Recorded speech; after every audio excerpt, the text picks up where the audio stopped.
বন্ধুরা, আজকে একটা গুরুত্বপূর্ণ প্রশ্নের উত্তর দিতে যাচ্ছি। সেটা হলো বাঁকুড়া জেলার কোর্টের রেজাল্ট পুজোর আগে কেন প্রকাশিত হলো না?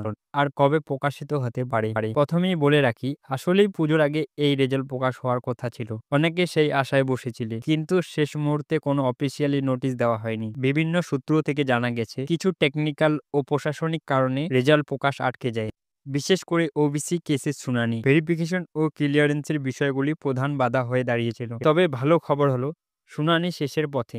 আর ভেতরের খবর অনুযায়ী আশা করা যাচ্ছে পুজোর পরেই এই রেজাল্ট প্রকাশিত হতে পারে। আরেকটা বড় দিক হলো, বাঁকুড়া কোর্টের কর্মীর প্রচুর অভাব রয়েছে, তাই নিয়োগ প্রক্রিয়াকে আরো বেশি দেরি না করে দ্রুত এগিয়ে নেওয়ার সম্ভাবনাই বেশি। তাই যারা অপেক্ষায় আছো, প্রস্তুতি চালিয়ে যাও। নতুন কোনো নোটিশ এলেই আমি তোমাদের জানিয়ে দেব। আর তোমরা যারা নতুন, এখন চ্যানেলটা সাবস্ক্রাইব করে রাখো, কারণ কোর্টের রেজাল্ট, এক্সাম ও নিয়োগ সংক্রান্ত সব খবরই সবার আগে পাবে এখানেই। তাহলে আজকের আপডেট এতটাই।